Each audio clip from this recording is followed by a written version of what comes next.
India is set to become the world's fourth largest economy. According to the IMF's latest projections, by the end of this financial year, India's GDP is expected to slightly surpass Japan's, placing it just behind the United States, China, and Germany. It's certainly a significant milestone, but before we celebrate, it's important to pause and look deeper. Does a bigger GDP automatically translate into better living standards for most Indians? Does moving up the global rankings mean the average Indian is getting richer? Or are we simply being swayed by large numbers? And how does India really compare with economies like China and Japan? But before we dive deep into these questions, let's take a quick detour. If you are also a data nerd like us and are interested in seeking reliable data-driven insights, do check out Dataful. Trusted by over 26,000 registered users, it offers more than 17,000 clean, structured and ready-to-use datasets across 50 plus sectors, exclusively sourced from government and multilateral agencies. To know more, click the link in the description. Now back to the story. According to the IMF's World Economic Outlook, India is projected to overtake Japan and become the fourth largest economy in the world by the end of this financial year. While the USA, with an economy of around $30 trillion, still leads by a huge margin, China comes next with roughly $19 trillion. These countries are followed by Germany, India, and Japan, all hovering near $4 trillion each. This means that, except for the USA and China, every other country in the world has an economy smaller than $5 trillion. And the difference between China and Germany is so huge that the German economy is roughly a quarter the size of China's. Now let's have a look at the population. As of 2025, India has about 146 crore people, while China has around 142 crore people. Every other country is far behind. The United States, being the next most populous country, has only about 35 crore people. In fact, the difference between China and the USA is so huge that the American population is almost a quarter of the Chinese population. Further, while India and China are almost equal in population, their economies are not even close. China's GDP is nearly 5 times larger than India's.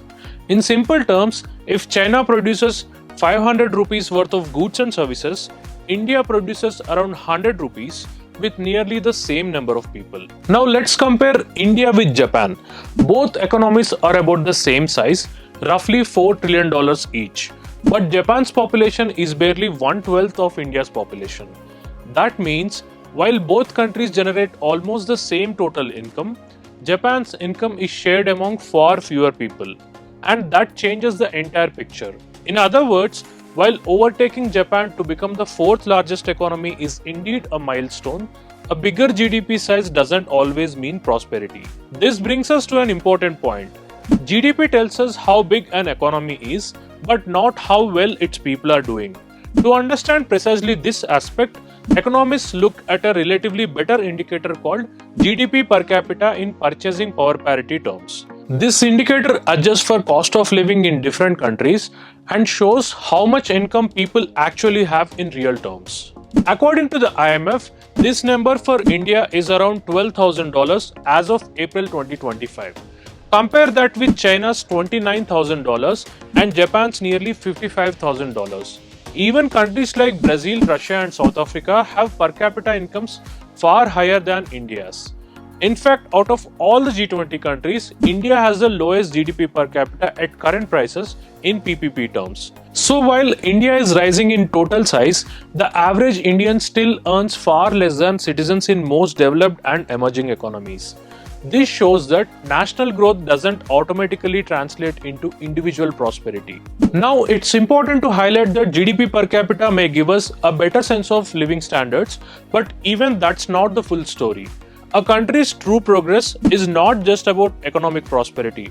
It's about education, health, equality, happiness, and sustainability. That's why indices like the Human Development Index and the World Happiness Index are often considered much better indicators to judge the quality of life in a country. For example, countries like Iceland and Finland consistently rank at the top in these indices, not because they are the biggest economies, but because they invest heavily in human well-being. As Nobel laureate Joseph Stiglitz once said, GDP tells you nothing about sustainability, inequality, or whether your life is getting better. Similarly, another Nobel laureate Amartya Sen put it beautifully. Economic growth without investment in human development is unsustainable and unethical. So yes, India becoming the fourth largest economy is a sign of progress, but it's not the whole story. What really matters is whether this growth improves the lives of 1.4 billion people. Whether it translates into better schools, healthcare, jobs and living standards for everyone. Because size without inclusion is just a number.